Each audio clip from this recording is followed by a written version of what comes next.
Welcome to Granny's Maintenance and Woodwork for Women.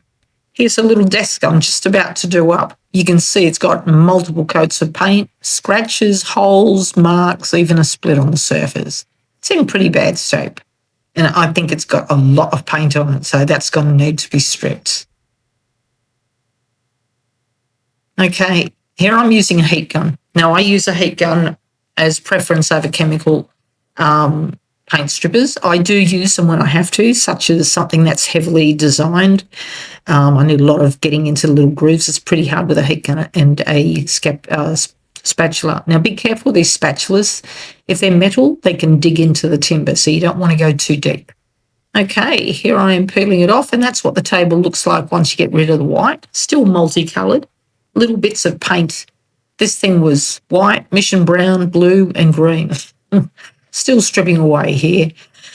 When I strip it off, I tend to do it going with the grain, so I'm not leaving marks and scratches across the grain. The same as when I'm sanding. I would sand with the grain, not across it.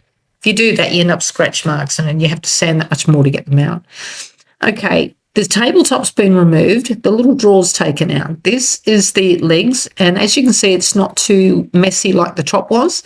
That's because I've used a heavy grain sandpaper, such as 60, to get off a lot of that paint. Now I'm using a circular sander on the top, and that is specifically to level it out, to get rid of all those little bumps and notches, and to really tidy it up. And here I'm using an orbital sander, which is a finishing sander basically.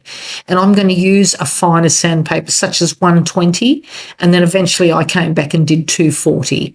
240 is a lot finer. You'll find the lower the number, the more grainy the sandpaper is. The higher the number, the less grainy it is. So it's a little bit like just rough paper, but that doesn't leave too many marks. Here I'm putting the top back on. Now I've glued that tabletop. I've put glue on the surface that's about to be attached. It had nails in. I've put them back into it. I've used a towel and then a piece of wood on that, and I've hammered the top into, there was a couple of notches that of the piece that was attached to the front of that, and it had to go back into the holes that were made for it. So I've put a towel down, I put a piece of wood, and I've hammered it down gently so I don't get marks on my nice clean top. Now it's sitting down nice and tight. I've put some clamps on over the top of that fabric and that piece of wood, and that'll stop leaving marks behind. And here's the whole tabletop strapped down using a whole heap of clamps across and the perpendicular. So I'm squeezing the timber together as well as pushing it down on the surface it's attaching to. Now I'm about to do it like a whitewash on the timber. So I'm using a very pale grey, and that's all the paint I'm using. And I'm going to add water to that and have it very, very watery. Now you're going to need a rag, because in a minute you're going to rub it off while it's still wet. So you can imagine pine, it's quite yellow in colour.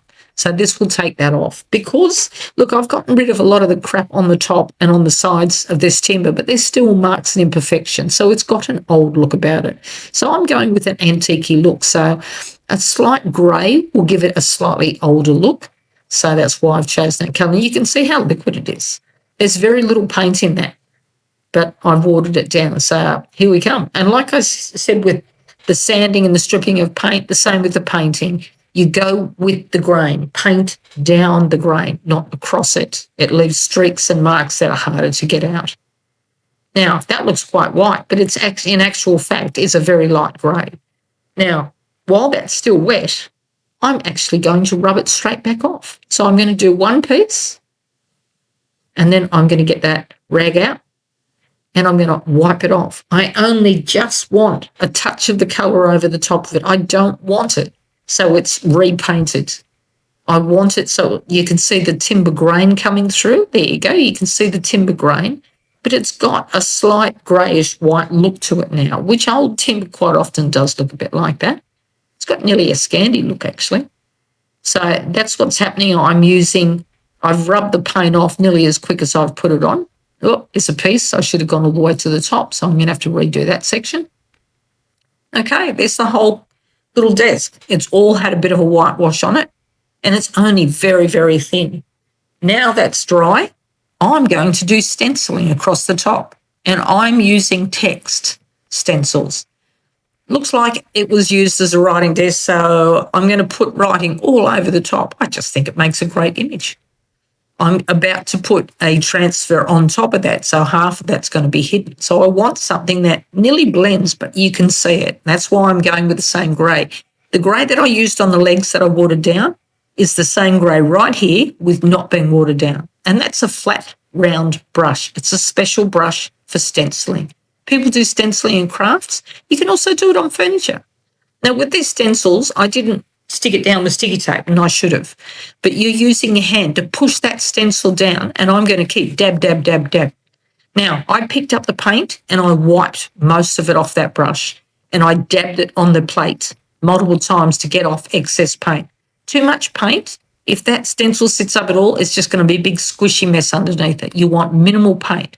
You can go over the top of it 2 or 3 times if you want it darker, but you don't want it messy and splotchy, too much paint, because it'll come out on the other side of that stencil.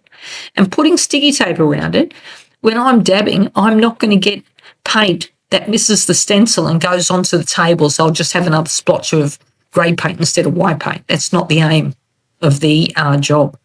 So I just get a little tiny bit more paint and dab off the excess, and I'm using my hand to hold that stencil down close to it, so I'm going to have a couple of painted fingers as I usually do. And there it is there. You can see it. I think this is a section that I went over to show you, but I've just put a whole heap of different text, and it looks like stamp marks and stuff. So it's now starting to look like an old table with the stains, with the holes, and then that text and that grey look. It's getting that old look about it. It was pretty old looking to start with, really, when you think of it. Okay, just going to show you again with the stencil. I would normally step your tape this down, as I said, so when your brush goes off the edge, it doesn't go onto the existing text that you've already put there and damage it. And there's just another little brush you can pick up. That's the bigger one. And these little ones, you can pick them up from hardware stores. I know Bunnings has got some of those brushes, the big ones, and they're a lovely soft brush and they're beautiful to use. But the little ones work quite well too. And like I said, when you're dabbing that, you want to make sure there's sticky tape there at the side, because you are going to go off from time to time. So you need to make sure it is protected. Okay, when you finish, take your stencils off, give them a good wash, clean your brush. Now you're going to put a transfer onto the table. I've put a ruler across the table to make sure all 3 of my pieces of this transfer line up. So I haven't got one down too far and one up too far. I pulled the backing off. Now, these transfers come with quite often a plastic piece. Now, this is one I've hung onto from previous stencil. It's a piece of timber, specifically smooth, so it's great. You're rubbing against that transfer. You're rubbing it really hard, so it is embedded into the timber, and you peel off the surface. So basically, the print is peeling off the plastic, which was just a motive hanging onto it, and then the print is going onto the timber. So there you can see it. If you have it a little better look, it's a bit hard from this distance, and you can see I haven't done that draw. It's been sanded, but that's about all. So it has to get the grey wash on it as well. But you can just barely see the text that I put there, and then this image over the top. And yes, there's a couple of still dark grey marks and stuff, but it doesn't look too bad. It's starting to come together. But it looks naked. Something's missing. So I've decided to put an edge around it. Whenever you're going to use a colour incorporation with some sort of image, pick a colour from that image so you have something to marry it in. Now, because I'm going with pastels such as the grey, I'm going to use white. I'm going to stick with the pastels. I don't want bright colour. And I wear that blue. If I got that blue, which is sort of a purpley blue, if I could get a close enough to match that, that would have been a nice edge too. But I'm going with the white, as in the white on the flower. I use painter's tape. This stuff is wonderful. And you will see I quite often use a lino knife to cut nice sharp corners. You can see this. I put a couple of corners on it. I put the tape on and then I cut the corners off. Just be very careful you don't go too deep. You're not out to destroy your table. But I've put the painter's tape down. I've painted that. It's now nice and dry. I've taken the tape off. That gives it a nice frame look. So your picture looks a lot more complete. The top is basically right once all that tape's removed, and off we go to the drawer. It's the drawer's turn. Okay.